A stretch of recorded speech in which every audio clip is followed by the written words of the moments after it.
용수철을 한번 당겨본 적 있습니까? 용수철은 마치 우리의 삶을 가장 잘 표현해주는 그런 물건이 아닌가 생각합니다. 특히 크리스찬이라면 이 용수철과 너무나 닮은 삶을 살 수밖에 없다. 왜냐하면 한 번 당기면 다시 돌아오려고 하는 그런 탄성이 있기 때문이죠. 당기면 당긴 모습대로 있으면 용수철이 아닐 것이죠. 자꾸 돌아오려고 합니다. 그 긴장감 속에서 크리스찬은 이 땅을 살아갑니다. 하나님께서 그 용수철을 당기면 다시 모이려고 하는 그 긴장감을 우리 안에 주셨습니다. 그런데 영적인 어떤 무딘 마음에서 용수철을 당겼는지 아니면 당기지 않았는지도 못 느끼고 살아가는 사람도 그 중에 있겠죠. 우리는 용수철을 쫙 늘렸을 때에 하나님께서 나를 위해 하신 일들이 얼마나 많은지 당기면 당길수록 힘은 들지만 그것을 기억하면 기억할수록 근육이 생기고 뿌듯함을 느끼겠죠. 그런데 그 모든 힘을 놔버리면 원래 처음에 용수철의 모습으로 돌아가는 것처럼 우리는 하나님의 은혜를 놓는 순간 그때부터 우리 안에 하나님의 은혜와 멀어진 그런 죄의 마음들이 다시 자리 잡게 되어 있습니다. 처음으로 돌아가려고 하는 용수철처럼 죄로 돌아가려고 하는 우리의 그 심리가 용수철과 너무나 똑같다는 것입니다. 양극간의 긴장감을 가지고 우리는 살 때에 어떻게 하면 계속해서 하나님의 은혜로 기쁨을 누리면서 당기면 당길수록 내 영적인 근육이 커져가고 다시 모여들지 않도록 그렇게 그 용수철을 붙잡을 수 있을까요? 다시 죄의 종으로 돌아가지 않으려면 어떤 방법이 있을까요? 그걸 오늘 성경 말씀은 우리에게 말씀해주고 있습니다. 내가 이전에 어떤 존재였는지를 반드시 기억하게 오늘 하십니다. 그리고 나를 아주 잘 아시고 나를 죄에서 속량하신 그 하나님의 은혜를 꽉 붙들고 언제나 그 풍성한 은혜와 감사로 살라고 오늘 말씀하십니다. 오늘 다 같이 신명기 24장을 펼쳐서 함께 읽겠습니다. 구약성경 298페이지쯤에 있습니다.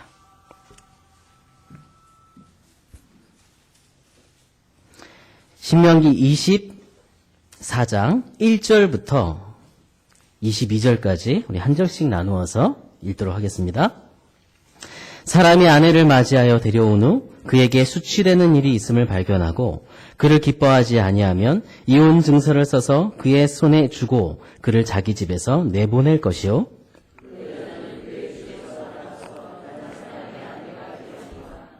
그의 둘째 남편도 그를 미워하여 이혼 증서를 써서 그의 손에 주고 그를 자기 집에서 내보냈거나 또는 그를 아내로 맞이한 둘째 남편이 죽었다고 하자.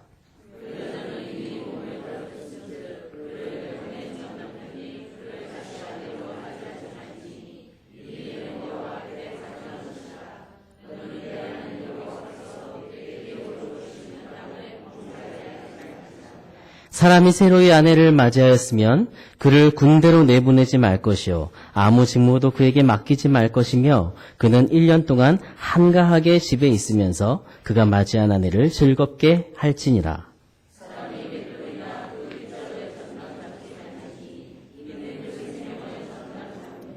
사람이 자기 형제 곧 이스라엘 자손 중 한 사람을 유인하여 종으로 삼거나 판 것이 발견되면 그 유인한 자를 죽일지니 이같이 하여 너희 중에서 악을 제할지니라.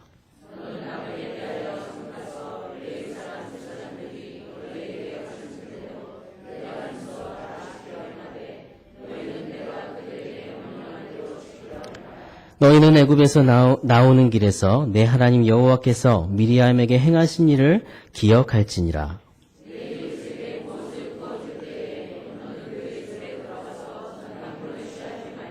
너는 밖에 서 있고 내게 꾸는 자가 전당물을 밖으로 가지고 나와서 내게 줄 것이며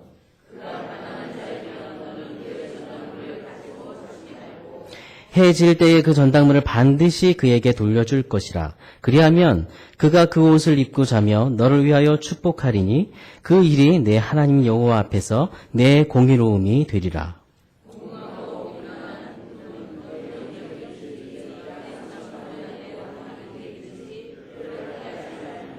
그 품삯을 당일에 주고 해진 후까지 미루지 말라. 이는 그가 가난함으로 그 품삯을 간절히 바람이라.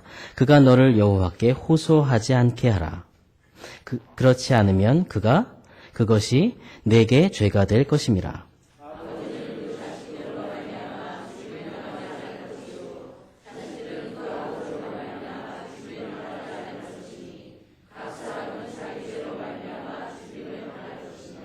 너는 객이나 고아의 송사를 억울하게 하지 말며 과부의 옷을 전당 잡지 말라.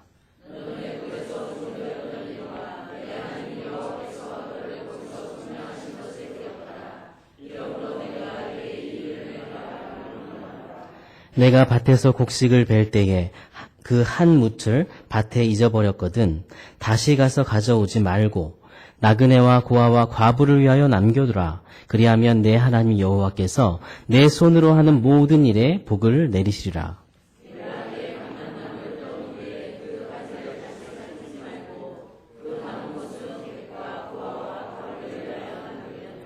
내가 내 포도원의 포도를 딴 후에 그 남은 것을 다시 따지 말고 객과 고아와 과부를 위하여 남겨두라. 너는 애굽 땅에서 종되었던 것을 기억하고 이러므로 내가 내 이 일을 행하라 명하노라. 아멘. 우리는 이 땅에서 하나님의 백성으로 하나님이 원하시는 모습으로 정말 살고 싶어 하지만 우리 안에 마치 이스라엘이 출애굽 이전에 종살이 했던 그때를 기억함과 똑같이 우리도 하나님의 백성으로 이 땅에 살아야 하는데 자꾸 죄의 종의 그 모습, 익숙한 그 모습을 찾아서 가려고 노력합니다. 그러나 하나님은 우리의 연약함을 너무나 잘 아시는 분이십니다. 우리의 가정의 연약함을 아시고 우리의 사람들과의 관계의 연약함을 아십니다. 그래서 오늘 먼저 1절부터 4절에 보면 이 구절을 이혼과 어떤 재혼에 대한 이야기처럼 보이지만 이것은 가정 안에 이혼 그 이후에 벌어질 일들에 대해서 하나님께서 말씀하는 것입니다. 1절부터 4절까지 우리 한번 읽어보겠습니다. 시작. 사람이 아내를 맞이하여 데려온 후에 그에게 수치되는 일이 있음을 발견하고 그를 기뻐하지 아니하면 이혼 증서를 써서 그의 손에 주고 그를 자기 집에서 내보낼 것이요 그 여자는 그의 집에서 나가서 다른 사람의 아내에게 데려니와 그 둘째 남편도 그를 미워하여 이혼 증서를 써서 그의 손에 주고 그를 자기 집에서 내보냈거나 또는 그를 아내로 맞이한 둘째 남편이 죽었다 하자. 그 여자는 이미 몸을 더럽힌즉 그를 내보낸 전 남편이 그를 다시 아내로 맞이하지 말지니 이 일은 여호와 앞에 가증한 것이라. 너는 내 하나님 여호와께서 내게 기업으로 주신 땅을 범죄하게 하지 말지니라. 아멘.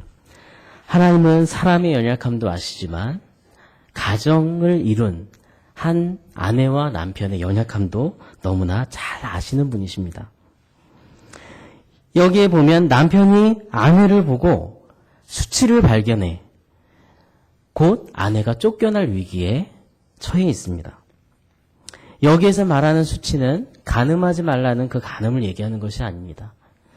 그 외에 이 시대에는 간음을 하면 무조건 사형에 처한 그런 시대입니다. 이 규정은 하나님께서 이혼하기로 마음먹은 그 남편에게 더 이상 그 아내가 학대받지 않도록 하기 위해서 만들어주신 규정입니다. 그 당시 많은 남편들은 아내를 자기 소유물처럼 여긴 그런 사람들이 많았습니다. 그런 남편의 권리를 제한한 것이죠.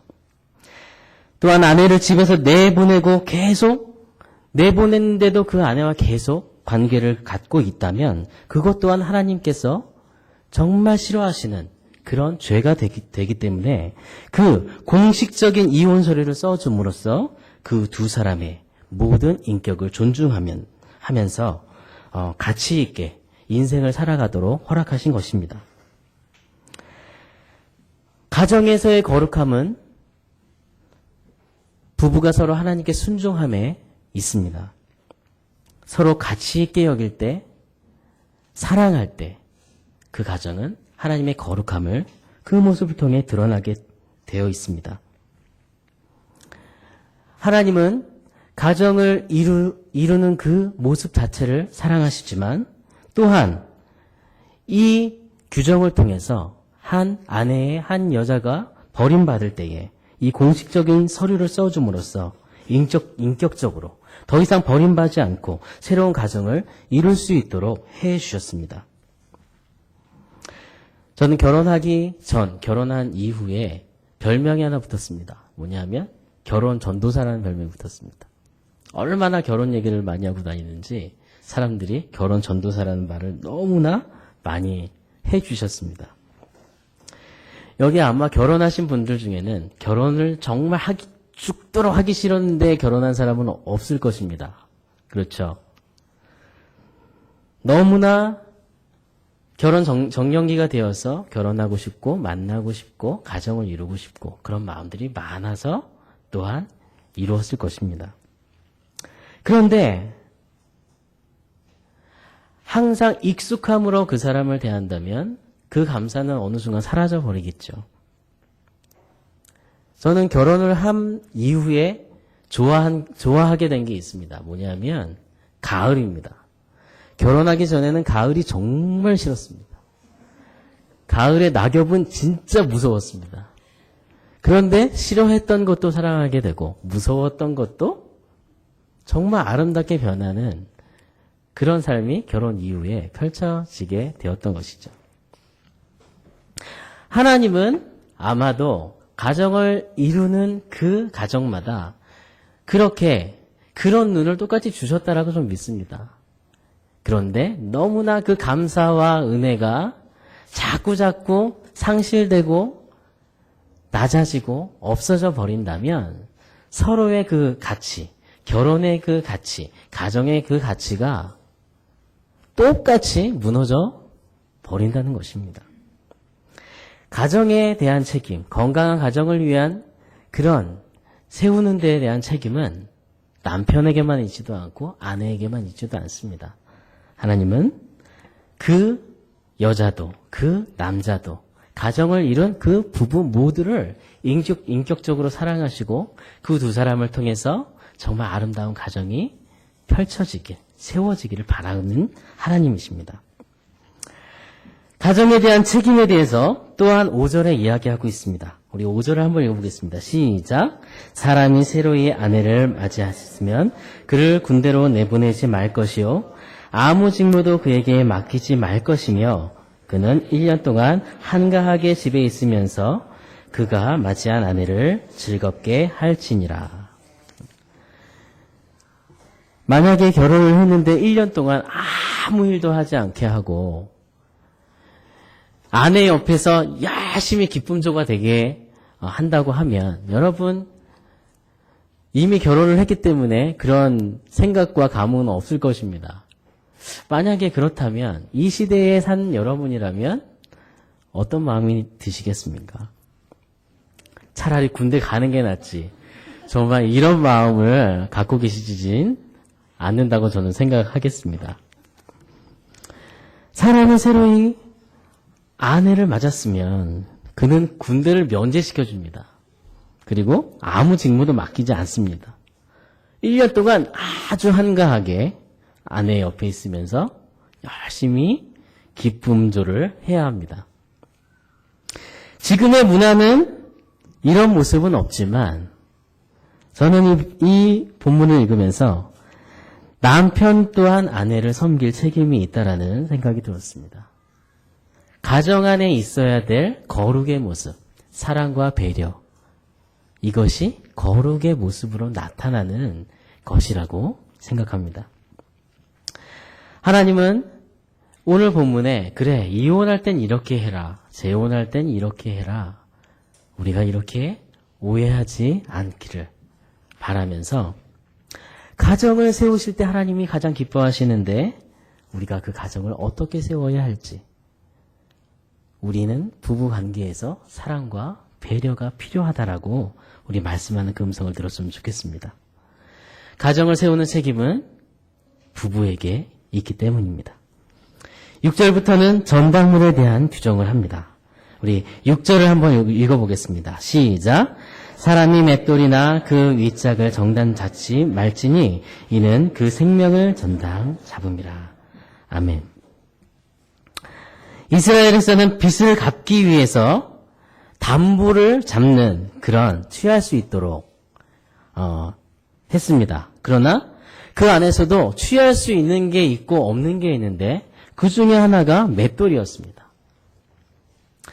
옛날에 저희 할머니도 맷돌을 굉장히 많이 사용하셨습니다.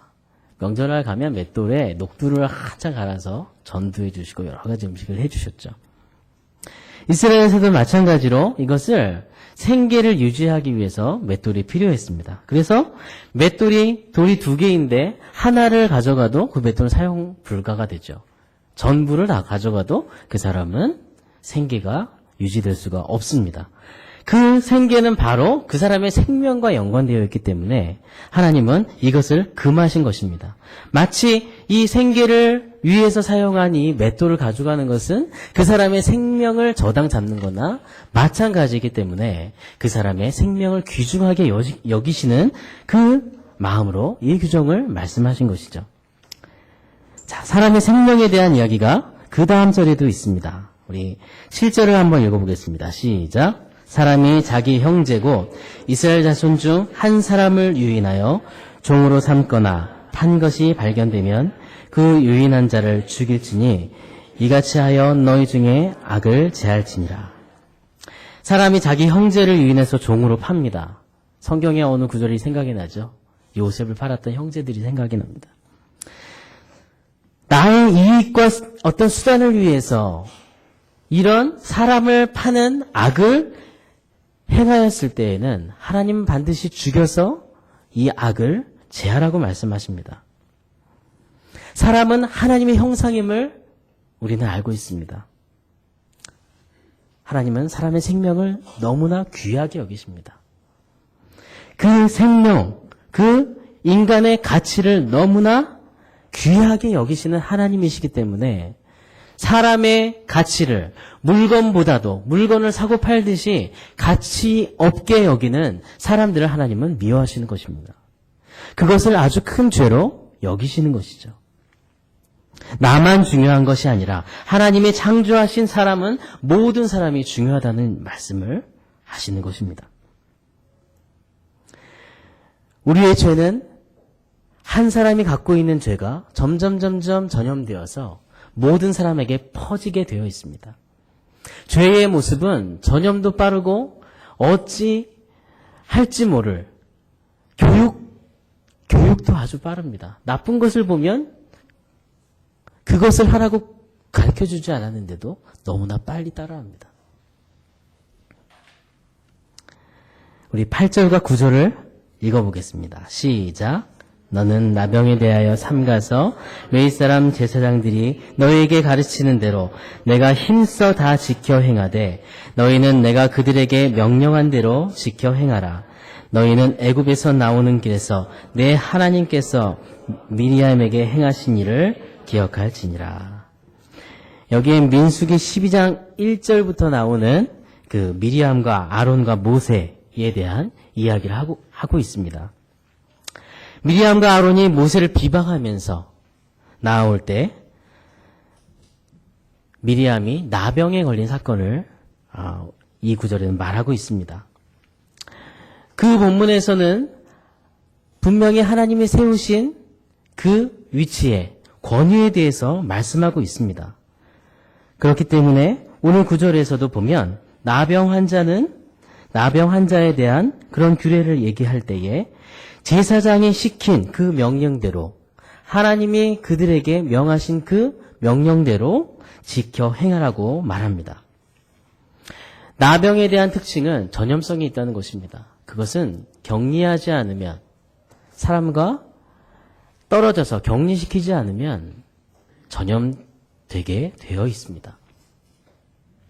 하나님께서도 죄의 속성이 이것과 비슷하기 때문에 죄를 잘라버리라고 하시고 죄를 멀리케 하시고 죄에 대해서 우리는 반드시 그것을 하나님 앞에 다 해결하도록 만들어 주셨습니다.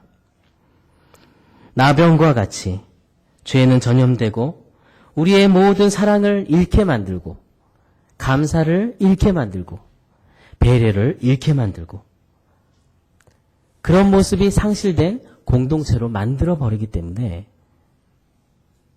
하나님은 이것을 제거하라고 우리에게 말씀하고 있는 것입니다. 이 모든 정결한 의식 속에 우리는 이 본문에 제사장이 말한 모든 것들을 들어야 하는 것처럼 우리는 어떤 권위에도 우리가 하나님의 권위에 복종해야 하고 그 안에서 따라가서 죄를 멀리해야 할 것입니다.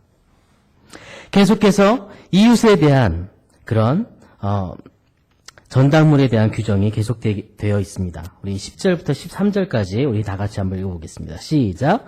내 이웃에게 무엇을 구워줄 때에 너는 그의 집에 들어가서 전당물을 취하지 말고 너는 밖에 서 있고 내게 구운 자가 전당물을 밖으로 가지고 나와서 내게 줄 것이며 그가 가난한 자이면 너는 그의 전당물을 가지고 자지 말고 해질 때에 그 전당물을 반드시 그에게 돌려줄 것이라. 그리하면 그가 그 옷을 입고 자며 너를 위하여 축복하리니 그 일이 내 하나님 여호와 앞에서 내 공의로움이 되리라. 아멘. 무엇을 구워주는 것을 빌미로 다른 사람을 억압하는 것을 하나님은 오늘 금지하고 있습니다.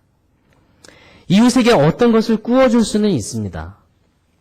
그리고 저당물로 무언가를 잡을 수 있습니다. 그러나 오늘 본문에 보면 그의 집에 들어가서 내가 갖고 싶어하는 것을 저당 잡을 수 없습니다. 저당 잡을 물건도 밖에서 나에게 꾼 자가 전당물을 가지고 나올 때까지 기다려야 합니다. 그의 자유와 인격에 그것도 맡기라고 오늘 말씀을 하십니다. 이 구절을 보면 그런 마음도 듭니다. 아, 진짜 안 받고 만다. 이런 생각도 듭니다. 하나님은 구워주었으면 그것을 차라리 받지 않기를 또 원하는 마음도 있으실 겁니다. 우리의 욕심으로, 우리의 소유욕으로 그 사람을 물론 나에게 하나님께서 구워줄 능력을 주셔서 나에게 그 사람이 구워가게 해주셨지만 그것은 모두 다 나의 것이 아니라 하나님의 것임을 우리는 알아야 합니다. 그 안에서 그것을 기억할 때, 그 은혜를 기억할 때 우리는 그 사이에 배려라는 모습으로 나타나게 됩니다. 가난한 자가 구워서 옷을 전당물을 잡혔다면 그것은 해 지기 전에 돌려주어야 합니다. 그러면 그에게 오히려 덕이 되기 때문이죠. 그 옷을 입고 자는 그가 나에게 구워준 자를 축복한다고 오늘 말합니다. 하나님은 부자와 또한 좀 가난한 사람, 그 사이에 하나님의 공의가 드러나기를 원하시기 때문에 오늘 우리에게 이 말씀을 하시는 것입니다. 모든 것이 하나님 것임을 인정하고 그 은혜에 감사한다면 우리는 다시 얻으려고 하는, 그것을 뺏으려고 하는, 다시 주지 않았기 때문에 그 모든 소유를 내 것으로 만들려고 하는 그 이기적인 마음들을 모두 내려놓고 하나님의 입장에서 그 사람을 바라볼 수 있는 시각을 가질 수 있을 것입니다. 하나님은 계속해서 더 약한 자에 대한 우리의 가져야 될 모습들을 말씀하고 계십니다. 우리 14절 15절을 함께 읽겠습니다. 시작. 공공하고 빈궁한 품꾼은 너희 형제든지 내 땅 성문 안에 우거하는 객이든지 그를 학대하지 말며 그 품삯을 당일에 주고 해진 후까지 미루지 말라. 이는 그가 가난함으로 그 품삯을 간절히 바람이라. 그가 너를 여호와께 호소하지 않게 하라. 그렇지 않으면 그것이 내게 죄가 될 것이니라. 가난한 품꾼에 대한 이야기를 합니다. 어떤 형제든지 성 안에서 우거하는 객이든지 그들을 학대하지 말라고 오늘 말씀하십니다. 품삯을 당일에 주고 해진 후까지 미루지 말라고 말씀합니다.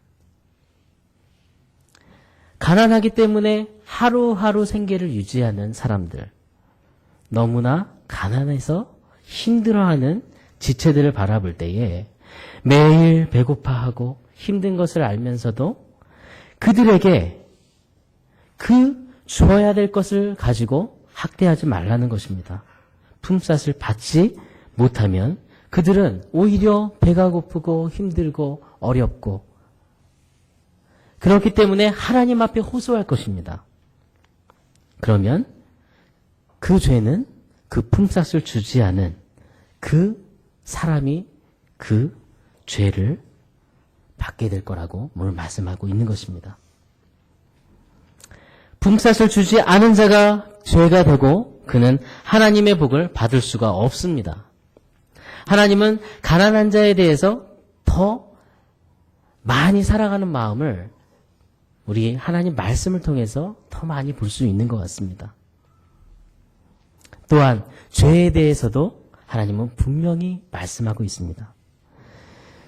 죄는 하나님과의 관계 속에 모든 일어나는 죄들, 이 모든 죄들은 하나님은 아버지와 자식을 통해서 말씀하고 계십니다.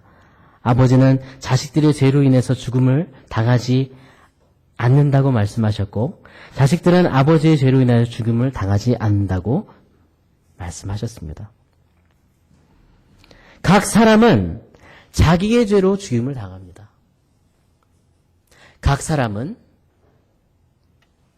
자기의 죄로 인해서 죽임을 당하고 또한 구원받는 이도 그 사람과 하나님의 관계 속에 그 믿음으로 구원을 얻습니다. 누구 때문에 우리 가족 전체가 죄를 얻는다? 하나님은 그것을 말씀하지 않습니다. 아버지와 자식의 관계를 통해서 우리는 각 사람의 죄를, 각 사람이 죄로 인해서 죽임을 당함을 분명히 말씀하고 있습니다. 17절, 18절에 보면 이스라엘의 가장 낮은 계층을 말씀합니다. 그것은 바로 객과 고아와 과부입니다. 객과 고아와 과부를 우리가 가장 낮은 어떤 계층을 만났을 때 그들을 어떻게 하나님의 백성으로서 그들을 사랑과 배려로 대해야 할지 우리는 오늘 본문을 통해서 하나님 말씀하고 계십니다. 17절, 18절을 우리 다 같이 읽습니다. 시작. 너는 객이나 고아의 송사를 억울하게 하지 말며 과부의 옷을 전당 잡지 말라. 너는 애굽에서 종되었던 일과 내 하나님 여호와께서 너를 거기서 속량하신 것을 기억하라. 이러므로 내가 내게 이 일을 행하라 명하였노라. 하나님께서 그들의 옷을 전당 잡지 못하게 하셨고 의지할 데 없는 그들을 사람들을 배려하게 해주셨습니다. 하나님은 18절에 한때 애굽살이 종살이했던 너희의 모습을 기억하라고 말씀하십니다. 그 고통 속에서 속량하신 하나님의 은혜를 기억하라고 하는 말씀이시죠. 그때 너희도 의지할 것 없는 너희들의 모습이었다. 의지할 것 없었던 죄의 노예에서 지금 참 자유를 얻은 그 은혜를 기억해라. 우리는 그 은혜가 자꾸 떨어질 때에 자꾸 하나님 위에 내가 있는 그 교만함을 경험합니다. 교만한 마음은 하나님 위에 내가 있는 것입니다. 그 은혜가 어디 갔는지 사라지고 은혜라는 말은 기억하지만 은혜라는 그 감동은 가슴에서 사라진 지 오래라는 것이죠. 그렇기 때문에 하나님 앞에 말이 많고 교만해지고 냉담해지고 하나님께서 우리에게 보내주신 형제를 대할 때 냉담하게 대할 수밖에 없는 것입니다. 우리 안에 자리 잡은 것이 은혜인지 교만인지에 따라서 우리 안에 표현되는 것이 다른 것입니다. 우리가 어떤 사람인지 기억해야 합니다. 이전에 우리가 어떤 사람이었는데 죄의 종의 길에 서 있었지만 매일 기댈 곳 없이 불평하고 한숨 쉬고 하루하루를 가는 사람이었지만 주님은 그 손을 내밀어서 우리를 붙잡고 이끌어 주셨고 참 자유의 삶으로 이끌어 주셨습니다. 그런 우리의 삶을 기억하시기 바랍니다. 우리 19절부터 21절까지 우리 한 목소리로 읽겠습니다. 시작. 내가 밭에서 곡식을 벨 때에 한 무트를 밭에 잊어버렸거든 다시 가서 가져오지 말고 나그네와 고아와 과부를 위해 남겨두라. 그리하면 내 하나님 여호와께서 내 손으로 한 모든 일에 복을 내리시리라. 내가 내 감람나무를 떤 후에 그 가지를 다시 살피지 말고 그 남은 것은 객과 고아와 과부를 위하여 남겨두며 내가 내 포도원에 포도를 딴 후에 그 남은 것을 다시 따지 말고 객과 고아와 과부를 위해 남겨두라. 아멘.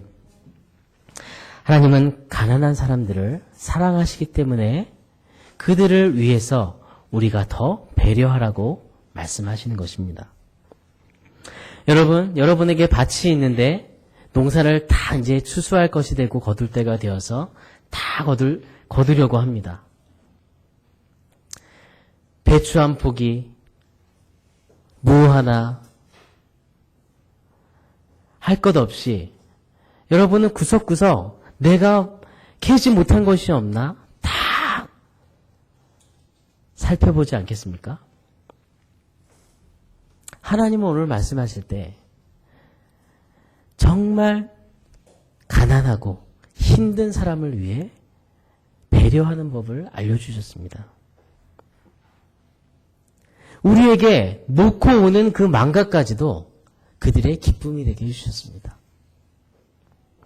내가 곡식을 걷다가 놓고 왔다면 놓고 왔구나. 빨리 가서 누가 가기 전에 내가 갖고 와야지. 이렇게 하는 게 우리인데 우리의 소유를 위해서 힘쓰는 게 우리인데 하나님은 하나님의 마음을 오늘 우리에게 느끼게 해주십니다.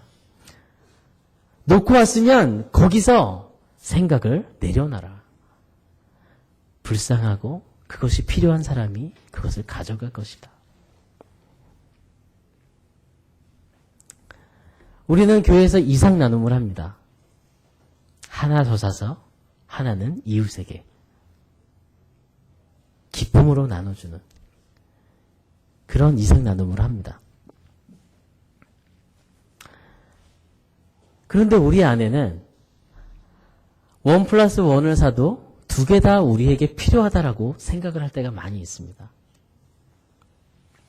모든 것이 하나님 것이라고 우리가 정말 그것을 굳게 믿고 정말 하나님께 감사와 은혜를 돌릴 수 있는 그런 풍성한 은혜의 가슴을 갖는다면 두 개 갖고 있으면 당연히 내 손은 펼쳐서 이웃에게 갈 수 있을 것입니다. 나그네와 고아와 과부를 위한 남겨두라고 하나님 하시고 감람나무를 떤 후에 가지를 다시 살피지 말라고 하시고 포도원에 포도를 딴 후에 다시는 그들을 위해서 따지 말고 남겨두라고 하셨습니다. 이 세상에 여러분의 것이 몇 개가 있다고 생각하십니까? 어느 것이 여러분의 것이라고 자랑할 수 있겠습니까? 살펴보면 내 것은 하나도 없다는 생각이 듭니다. 집을 구할 때도 참 내 집을 구하는 게 아니고 자녀를 낳아도 참 내가 해줄 게 없다는 생각이 듭니다. 결국은 하나님께서 주셨다라는 고백이 많이 나옵니다. 세상에 우리가 하나님 앞에 불려갈 때에 내 것이라고 가져갈 수 있는 게 무엇이 있습니까? 하나도 없습니다. 영원히 가질 수 있는 것도 없고 결국 살펴보면 내 것이 아니라 하나님께서 내 것이라고 부를 수 있도록 정말 나에게 그런 많은 소유를 주신 것이죠. 오늘 입고 있는 옷도, 오늘 함께 있을 수 있는 가족도, 오늘 살 수 있는 집도, 오늘의 일터도, 오늘 내가 이야기할 수 있는 형제도 하나님께서 주신 것입니다. 하나님은 모든 것이 하나님께서 주신 것임을 분명히 기억하라고 하시고 우리가 그것에 대한 모든 내려놓음을 경험하면서 모든 이들에게 배려하고 사랑하고 나누라고 말씀하신 것입니다. 이것이 하나님이 분명히 기뻐하시는 일이기 때문이죠. 우리 마지막으로 22절 한번 읽어보겠습니다. 시작! 너는 애굽 땅에서 종되었던 것을 기억하라. 이러므로 내가 내게 이 일을 행하라 명하노라. 아멘. 하나님께서 우리에게 바른 길을 알려주십니다. 우리가 너무나 연약하기 때문에 이 땅에서 이런 모습으로 너희들이 살았으면 좋겠다. 우리에게 그 바람으로 오늘도 말씀해 주셨습니다. 그런데 우리는 용수철처럼 계속해서 죄의 종으로, 죄의 모습으로, 나에게 너무나 편안하고 익숙한 모습으로 돌아가려고 애를 씁니다. 그 죄로 돌아가지 않는, 죄의 종으로 돌아가지 않는 방법은 우리 안에 하나님의 은혜에 대한 감사에 있습니다. 그 감사하는 삶은 계속해서 우리의 영적인 근육을 키워가게 하고 우리를 자라게 하고 우리를 하나님의 자녀로 이 땅에 세워줄 것입니다. 어떤 사람이 한 달 동안 아주 특별한 실험을 했습니다. 마을에 어떤 한 마을에서 매일 10,000원씩 아무런 조건 없이 사람들에게 나누어 주었습니다. 첫째 날 집집마다 눌러서 10,000원씩 계속 나눠주고 있는데 사람들의 모든 시선이 참 제정신이 아니구나 이런 모습으로 그를 보았습니다. 그러나 멈칫멈칫 하다가도 주는 10,000원은 다 가져갔습니다. 둘째 날도 거의 비슷했습니다. 셋째 날이 되자 10,000원씩 선물로 주고 가는 사람들의 이야기가 소문을 퍼졌습니다. 너무나 고맙고 너무나 신기하고 그 사람에 대해서 너무나 궁금했습니다. 두 번째 주가 지났을 때 동네 사람들은 현관 입구까지 그 사람이 나와서 돈을 내어주는 그런 모습을 보고 뚫어져라 쳐다보면서 언제나 그 자리에 와 있었기 때문에 언제쯤 그 사람이 이 자리에 올까 계속 기다리고 있습니다. 그 사람이 오면 10,000원을 받으려고 시선이 끊이지 않는 것입니다. 세 번째 주가 되었습니다. 이상한 사람이 와서 돈을 주는 것이 신기했던 사람들이 이제는 너무나 고맙게 생각합니다. 네 번째 주가 되었습니다. 이제는 매일 10,000원씩 그 돈을 받는 모습이 매일 하루 아침, 점심, 저녁 먹는 것과 같이 매일 일어나면 세수하는 것 같이 매일 일어나면 출근하는 것 같이 일상이 되었습니다. 10,000원을 주는 것이 그렇게 감사하지 않았습니다. 그 실험을 했던 사람이 어느 날 많은 사람들에게 돈을 나눠주지 않고 어느 날 그냥 길을 지나갔습니다. 그런데 놀라운 사람들의 반응이 일어났습니다. 여기저기 투덜대는 사람이 많아졌습니다. 우리 돈이 어디 있지? 왜 내 돈 10,000원을 안 주는 거야? 이봐, 내 돈 10,000원 내놓고 가. 많은 사람들이 매일 10,000원을 받는 일에 어느새 당연하다고 생각한 그런 자신의 권리로 여겼던 것입니다. 우리가 살면서 매일매일 공짜 10,000원을 받은 이 사람 같은 이런 사람들처럼 살아가고 있지는 않습니까? 우리가 가진 것에 대해서 시간이 지나면 지날수록 하나님께서 어떤 은혜를 주셨는지, 하나님께서 우리에게 주신 것이 얼마나 큰 감사인지, 처음에는 정말 눈물을 쏟을 것 같은 그 사랑과 감사를 내 안에 넘치도록 채워주셔서 내가 느끼고 주님 앞에 찬양하며 나갔지만, 이제는 그것이 너무나 당연하게 내가 받아야 될 권리인 것처럼 감사를 잊고 은혜를 잊고 살지는 않고 있습니까? 여러분, 주님 안에 참 자유를 얻은 그런 사람의 가슴, 그런 가슴을 가지시기 바랍니다. 그 사람의 가슴에는 감사가 넘칩니다. 감사를 말하고 주께서 먼저 정말 베푼 그 사랑과 배려를 감사하면서 다른 사람에게 사랑을 나타내고 배려를 나타냅니다. 나의 의식과 나의 삶을 정말 죄로 돌아가지 않게 하고 항상 넘쳐나는 은혜로 살아가는 삶입니다.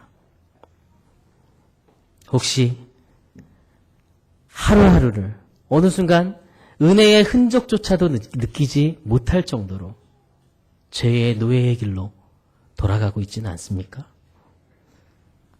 입에서 원망이 나오고 불평이 나오고 불신이 나오고 하나님 없는 그런 삶을 나타내 보이고 있지는 않습니까? 여러분, 우리가 정말 주님께 받은 은혜와 사랑이 꽉 차 있다면 여러분의 서 있는 어느 장소이든지 하나님은 그곳을 거룩하게 하실 것이고 그곳을 통해서 영광 받으실 것입니다. 교회에 왔을 때에만 영광 받으시는 것이 아니라 여러분이 돌아가는 가정에서 여러분이 정말 책임지고 믿음의 가정으로 세우는 그 믿음의 터전에서 하나님은 사랑과 배려의 모든 거룩한 모습을 보이도록 해 주실 것이고 그것을 통해 영광 받으실 것입니다.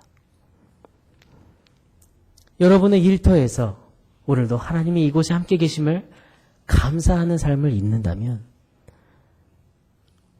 오늘 우리의 일터에서는 하나님을 잃어버린, 하나님과 관계없는 일을 한 것입니다. 참 자유를 얻은 사람은 일터에서도 참 자유를 얻은 사람답게 살아가야 합니다. 먼저 배려하고 먼저 사랑하고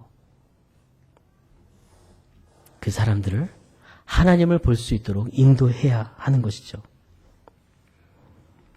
여러분을 통해서 세대로 교회도 마찬가지입니다.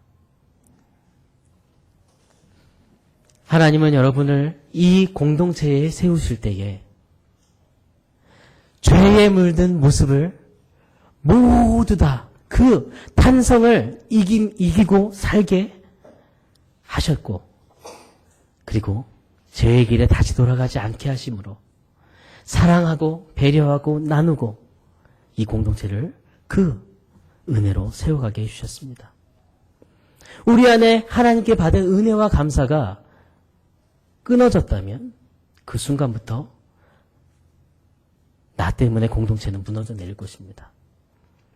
사랑과 은혜와 그 감사가 넘쳐난다면 여러분을 통해서 이 세대로 공동체는 하나님이 기뻐하시는 이름을 계속 부르고 싶어 하시는 세대로 교회 공동체로 서게 될 것입니다. 참 자유를 얻은 사람답게 하나님의 크신 은혜를 기억하고 먼저 받은 그 감사, 먼저 받은 사랑, 먼저 받은 배려를 기억하면서 하나님이 세우신 가정, 일터, 하나님께서 세우신 여러분의 모든 이 세대로 공동체 안에서 여러분 통해서 하나님 영광 받으시는 그런 복된 삶을 살기를 원합니다. 우리 이 시간 함께